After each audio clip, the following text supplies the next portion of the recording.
नमस्कार। आज हम एक ऐसे सवाल की गहराई में उतर रहे हैं जो शायद हम सबके मन में कभी न कभी आता है, खासकर जब हम सही रास्ते पर चलने की कोशिश करते हैं कि भाई क्या होता है जब सही काम करने से, अपने उसूलों पर चलने से हमें खुशी नहीं बल्कि तकलीफ मिलती है, जब अपना धर्म निभाना ही दर्द देने लगे।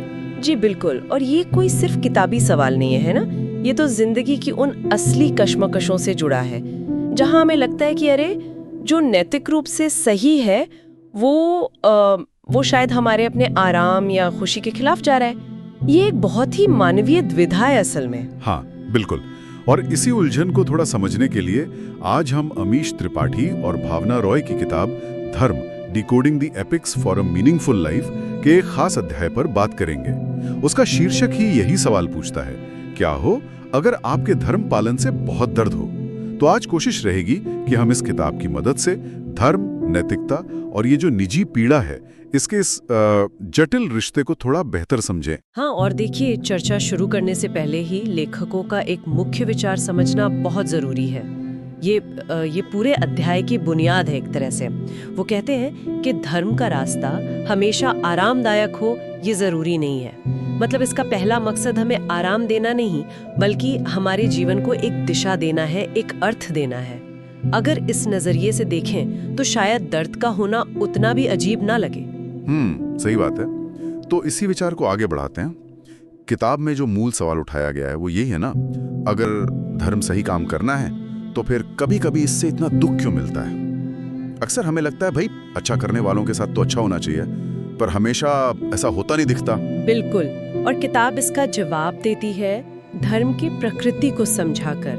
देखिए, ये कोई नियमों की पत्थर की लकीर नहीं है जिसे बस आंख बंद करके मानना है, बल्कि इसे हमारी अंतरात्मा की आवाज, एक अंदरूनी जागरूकता की तरह बताया गया है जो मुश्किल हालात में हमें गाइड करती है। और ये आवाज हमेशा आसान रास्ता चुनने को नहीं कहती। कई बार ये हमसे बड़ा त्याग मांगती है, बड़ी कुर्बानी। सही कहा। किताब में एक लाइन है जो मुझे बहुत दमदार लगी। धर्म का मार्ग आराम देने के लिए नहीं है, ये अर्थ देने के लिए है। ये वाकई अपने आप में कितना कुछ कह देता है। यानी शायद हमें वो सुख सुविधा ना मिले जिसकी हम उम्मीद लगाए बैठे हैं, पर हमें अपने होने का, अपने कामों का एक गहरा मतलब जरूर महसूस होगा। और ये शायद बाहरी आराम से ज्यादा कीमती चीज है। और इसी बात को पुख्ता करने के लिए लेखक हमें सीधे महाकाव्यों की दुनिया में ले जाते हैं। वो दिखाते हैं कि हमारे जो बड़े बड़े नायक हैं, जिन्हें हम आदर्श मानते हैं, उनके लिए भी धर्म का रास्ता कोई फूलों की सेज नहीं था। भगवान राम का ही उदाहरण लीजिए। जब उनके धर्म ने उनसे पिता का वचन निभाने के लिए कहा, 14 साल का वनवास, तो उन्होंने इसे स्वीकार किया। हाँ, और ये कोई छोटा मोटा त्याग तो था नहीं। अपना राजपाट, अपनी प्रजा, अपना परिवार, यहाँ तक कि अपनी पत्नी सीता से भी अलग होना कितना मुश्किल रहा होगा, सिर्फ इसलिए कि पिता को दिया वचन निभाना उनका धर्म था, उस सत्य पर टिके रहना था। आज के जमाने में सोचना भी मुश्किल लगता है, इतनी लंबी अवधि के लिए सब कुछ छोड़ देना सिर्फ एक वचन के लिए। बिल्कुल। और जरा उस दर्द के बारे में सोचिए जो उन्होंने महसूस किया होगा। फिर भी उन्होंने कोई कड़वाहट या शिकायत का रास्ता नहीं चुना। इसी तरह भीष्म पितामह का उदाहरण है। अपने पिता की खुशी के लिए उन्होंने आजीवन ब्रह्मचर्य का व्रत ले लिया, एक ऐसी प्रतिज्ञा जिसने उन्हें देवव्रत का सम्मान तो दिलाया, पर साथ ही क्या दिया, जिंदगी भर का अकेलापन। सिंहासन का अधिकार होते हुए भी उसे ठुकरा दिया। तो इन उदाहरणों से किताब क्या नतीजा निकालती है? क्या मतलब है इसका? क्या धर्म सिर्फ दुख ही देता है फिर? नहीं, ऐसा बिल्कुल नहीं। किताब ये नहीं कहती कि धर्म सिर्फ दुख देता है, बल्कि ये साफ करती है कि धर्म खुशी की गारंटी नहीं देता, ये बाहरी सुख का वादा नहीं करता। अच्छा, तो फिर वादा किस चीज का है? वादा है उस अंदरूनी शांति का, उस गहरी संतुष्टि का जो ये जानने से मिलती है कि आप मुश्किल हालात में भी अपने सच, अपने कर्तव्य के साथ खड़े रहें। भले ही पूरी दुनिया आपके खिलाफ हो गई हो या आपको भारी कीमत चुकानी पड़ी हो। ये एक अलग तरह की ताकत है जो हालात पर निर्भर नहीं करती। वो एक और परत खोलती है ना, एक और भी ज्यादा मुश्किल सवाल पूछती है। लेकिन तब क्या, जब अपना कर्तव्य निभाते हुए हमारा दिल ही टूट जाए? क्या हो अगर हमारे अपने ही लोग, हमारे प्रियजन ही इसके लिए हमसे नफरत करने लगे? ये स्थिति तो शायद बाहरी तकलीफ से भी ज्यादा दर्द देती होगी, जब अंदर से ही विरोध हो। निश्चित रूप से। जब हमारे अपने ही हमारे फैसलों पर सवाल उठाते हैं या हमें गलत समझते हैं, तब तो दर्द कई गुना बढ़ जाता है। और ऐसी स्थिति के लिए किताब एक बहुत ही गहरा और शायद थोड़ा चौंकाने वाला जवाब देती है। वो कहती है, तब वह दर्द आपका अर्पण है। अर्पण, जैसे प्रसाद चढ़ाते हैं। दर्द को अर्पण मानना, ये थोड़ा अजीब नहीं लग रहा? हम तो दर्द से बचना चाहते हैं, उसे अर्पण कैसे करें? हाँ, ये शब्द पहली बार में थोड़ा चौंका सकता है, लेकिन लेखक इसे समझाते हैं। उनका कहना है कि जब आप पूरी ईमानदारी से, नेक इरादे से अपना कर्तव्य निभा रहे हों और उसके बदले आपको दर्द मिले, तो वो दर्द सिर्फ एक नेगेटिव अनुभव नहीं रह जाता, वो एक तरह से पवित्र हो जाता है। ये आपके इरादों की कसौटी बन जाता है, आपकी आत्मा को साफ करता है, आपके कैरेक्टर को और मजबूत बनाता है। जैसे यज्ञ में आहुति देते हैं ना, वैसे ये दर्द आपके सत्य के प्रति आपकी निष्ठा का प्रमाण, आपकी भेंट बन जाता है। ये दर्द आपको तोड़ता नहीं, बल्कि आपको और गहरा बनाता है। ये विचार हैं तो बहुत शक्तिशाली, लेकिन इसे अपनाना आसान नहीं लगता। क्या इसे और समझने के लिए कोई और उदाहरण है किताब में? बिल्कुल है, और यहाँ लेखक महाभारत से स्वयं भगवान कृष्ण का उदाहरण देते हैं। कृष्ण, जिन्हें हम पूर्ण अवतार मानते हैं, जो सर्वशक्तिमान समझे जाते हैं, वे भी जीवन के दुखों से अछूते नहीं रहे। उन्होंने अपनी आंखों के सामने अपनी ही पीढ़ी का विनाश देखा। कुरुक्षेत्र के युद्ध का मार्गदर्शन करते हुए हर एक खोए हुए जीवन का शोक मनाया। उनका पूरा जीवन दिखाता है कि धर्म का पालन करने का मतलब ये नहीं है कि आपके जीवन में दुख आएगा ही नहीं। तो फिर कृष्ण का जीवन हमें दुख के बारे में क्या सिखाता है? अगर भगवान भी दुखी हो सकते हैं, तो हम इंसान क्या चीज हैं? यही तो खास सबक है। कृष्ण का जीवन सिखाता है कि धर्म दुख की गैर मौजूदगी नहीं है, बल्कि उस दुख को बिना कड़वाहट, बिना नफरत के सहने का साहस है। ये पीड़ा को स्वीकार करने और फिर भी अपने कर्तव्य पथ पर टिके रहने की क्षमता है। कृष्ण ने अपार दुख झेला, लेकिन उन्होंने कभी अपना संतुलन नहीं खोया, ना ही अपने कर्म से मुंह मोड़ा।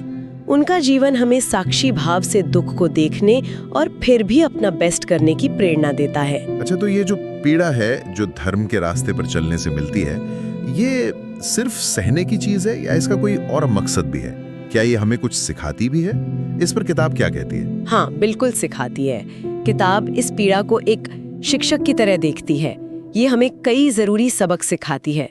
सबसे पहला, ये हमें विनम्रता सिखाती है। जब हम दर्द महसूस करते हैं, तो हमें एहसास होता है कि सब कुछ हमारे कंट्रोल में नहीं है। हम कितने भी शक्तिशाली क्यों ना हो, जीवन में ऐसी चीजें होंगी जो हमें तकलीफ देंगी।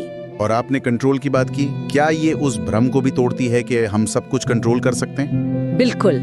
ये हमें सिखाती है कि हम केवल अपने कर्मों, अपने प्रयासों, अपने इरादों को कंट्रोल कर सकते हैं।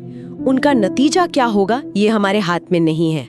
गीता का वो सिद्धांत है ना, कर्मण्यवाधिकारस्ते मा फलेषु कदाचन, वो यहाँ याद आता है। ये समझ हमें फालतू की चिंता और अहंकार से मुक्त कर सकती है। और एक बहुत जरूरी बात जो किताब कहती है, ये दर्द हमारे इरादों की शुद्धता को परखता है। इरादों की शुद्धता, वो कैसे? जरा इसे और खोलिए। देखिए, सवाल ये उठता है कि हम सही काम क्यों कर रहे हैं? क्या दुनिया की वाहवाही पाने के लिए, लोगों की तारीफ के लिए, या इसलिए कि हमारी अंदर की आवाज कहती है कि यही सही है, यही सत्य है? अगर हम सिर्फ तारीफ के भूखे हैं, तो जैसे ही हमें आलोचना मिलेगी या दर्द होगा, हम टूट जाएंगे, हमारा हौसला खत्म हो जाएगा। लेकिन अगर हम सच में सत्य के लिए खड़े हैं, तो वही आलोचना, वही दर्द हमें और मजबूत बनाएगा। ये साबित करेगा कि हमारी निष्ठा सच्ची है। तब दर्द एक कसौटी बन जाता है। ये तो बहुत ही गहरी बात है कि दर्द हमारे मोटिवेशन को टेस्ट करता है। लेकिन मान लीजिए कोई व्यक्ति सही काम कर रहा है, नेक इरादे से कर रहा है, पर दर्द असहनीय होता जा रहा है। जब लगता है कि अब और नहीं सहा जाता, तब क्या करें? क्या किताब ऐसे मोड़ के लिए कोई रास्ता सुझाती है? हाँ, और ये मार्गदर्शन बहुत जरूरी है और राहत देने वाला भी है। किताब कहती है कि जब ऐसा महसूस हो, जब लगे कि हिम्मत जवाब दे रही है, तो 2 बातें याद रखें। पहली, कि आप अकेले नहीं हैं। देवता भी दर्द से गुजरे हैं। राम, भीष्म, कृष्ण, कोई भी इससे बचा नहीं। उनका जीवन हमें याद दिलाता है कि ये मानवीय अनुभव का हिस्सा है, यहाँ तक कि दिव्य अनुभव का भी। इसलिए अपने कर्तव्यों से भागना या हार मान लेना कोई हल नहीं है। तो फिर करना क्या है? अगर भागना नहीं है तो उस असहनीय दर्द के साथ चलना कैसे है? किताब कहती है कि उस रास्ते पर इस गहरे विश्वास के साथ चलना है कि हर घाव, हर पीड़ा एक बड़ी तस्वीर का, एक बड़ी व्यवस्था का हिस्सा है। हो सकता है ये किसी कॉस्मिक बैलेंस को बनाने के लिए जरूरी हो, या शायद ये हमारी आत्मा की परीक्षा हो, उसे और निखारने का जरिया हो। और सबसे महत्वपूर्ण सलाह जो दी गई है वो ये है, जब धर्म दुख दे तो राहत के लिए नहीं बल्कि शक्ति के लिए प्रार्थना करें। राहत के लिए नहीं, शक्ति के लिए। ये तो दिलचस्प है। आमतौर पर तो हम मुश्किल में राहत ही मांगते हैं। सही कहा, लेकिन सोचिए, राहत अक्सर बाहरी हालात के बदलने पर निर्भर करती है, जो शायद हमारे हाथ में ना हो और क्षण भर की हो। आज राहत मिली, कल फिर वही स्थिति आ सकती है। लेकिन शक्ति अंदर से आती है। ये हमारी सहन करने की, मुकाबला करने की क्षमता है। और किताब कहती है कि जब हम शक्ति के लिए प्रार्थना करते हैं तो हमें सिर्फ बल ही नहीं मिलता, बल्कि उसके साथ एक शांत कृपा, ग्रेस और समर्पण का भाव भी मिलता है। समर्पण, क्या ये हार मान लेना नहीं है? नहीं, यहाँ समर्पण का मतलब हार मानना या पैसिव हो जाना नहीं है। ये कमजोरी नहीं बल्कि ज्ञान का प्रतीक है। ये इस बात की गहरी समझ है कि हम एक बड़ी योजना का हिस्सा हैं और हमारा काम अपना बेस्ट करना है, पूरी निष्ठा से अपना कर्तव्य निभाना है, चाहे नतीजा कुछ भी हो। ये ईश्वर की इच्छा या कह ले यूनिवर्स की व्यवस्था पर एक भरोसा है। इस समर्पण में एक अजीब सी शांति मिलती है जो राहत से ज्यादा टिकाऊ होती है। जैसे जैसे हम इस चर्चा के अंत की ओर बढ़ रहे हैं, किताब एक बहुत ही मार्मिक और सार वाली बात पर पहुंचती है। वो कहती है, धर्म आपको हमेशा खुश नहीं करेगा, लेकिन ये आपको हमेशा पूर्ण बनाएगा। क्या आप इस विचार पर थोड़ा और रोशनी डाल सकती हैं? खुशी और पूर्णता में क्या फर्क है इस कॉन्टेक्स्ट में? ये वाकई इस अध्याय का निचोड़ है। बिल्कुल सही कहा आपने। ये खुशी, हैप्पीनेस और पूर्णता, फुलफिलमेंट के बीच के महीन लेकिन बहुत जरूरी अंतर को दिखाता है। खुशी अक्सर बाहरी चीजों पर निर्भर करती है। सफलता मिल गई, इच्छाएं पूरी हो गई, आराम मिल गया, इसलिए ये अस्थायी होती है, आती जाती रहती है, आज है कल नहीं। लेकिन पूर्णता ये एक अंदरूनी अवस्था है। ये एक गहरा संतोष है, अपने होने की सार्थकता का एहसास है, जो तब मिलता है जब हम अपने अंदर की आवाज के साथ, अपने सत्य के साथ, अपने धर्म के साथ जी रहे होते हैं, चाहे बाहरी परिस्थितियां कैसी भी क्यों ना हो। अपने धर्म का पालन करते हैं तो उससे मिलने वाला दर्द भी हमें तोड़ता नहीं बल्कि हमें उस गहरी पूर्णता की ओर ले जाता है। हाँ, किताब के अनुसार ठीक यही बात है। वो दर्द भी उस यात्रा का, उस पवित्र अनुभव का हिस्सा बन जाता है। वो हमें सतही चीजों से ऊपर उठाकर जीवन की ज्यादा गहरी सच्चाइयों के करीब लाता है। वो हमें ज्यादा मानवीय, ज्यादा समझदार बनाता है। इसीलिए लेखक कहते हैं कि धर्म आपको घायल कर सकता है, आपको चोट पहुंचा सकता है, जैसा राम और भीष्म के साथ हुआ, लेकिन यहाँ आपको कभी धोखा नहीं देगा। ये अंततः आपको आपके सच्चे स्वरूप, आपकी आंतरिक पूर्णता की ओर ही ले जाएगा। ये सचमुच एक बहुत ही शक्तिशाली और सोचने पर मजबूर करने वाला नजरिया है। दर्द को इस तरह से देखना आसान नहीं है, पर शायद जरूरी है। पहली, धर्म का रास्ता आराम का नहीं बल्कि साहस और संकल्प का मार्ग है। ये आसान विकल्प नहीं देता। दूसरी, सही काम करने की, अपने उसूलों पर टिके रहने की कीमत अक्सर पीड़ा के रूप में चुकानी पड़ सकती है। इसके लिए मानसिक रूप से तैयार रहना जरूरी है। तीसरी, जब आपके सही कामों से आपको चोट पहुंचे लेकिन आपकी अंतरात्मा जानती हो कि आपने सही किया, तो वो दर्द विनाशकारी नहीं होता, वो आपको परिपक्व बनाता है, आपके विकास में मदद करता है, वो अर्पण बन जाता है, जैसा हमने कहा। और चौथी, असली ताकत सिर्फ शारीरिक या बाहरी नहीं होती। सच्ची ताकत सही काम करने के साहस में है, तब भी जब दिल डर रहा हो, जब नतीजे अनिश्चित हों और जब रास्ता मुश्किलों से भरा हो।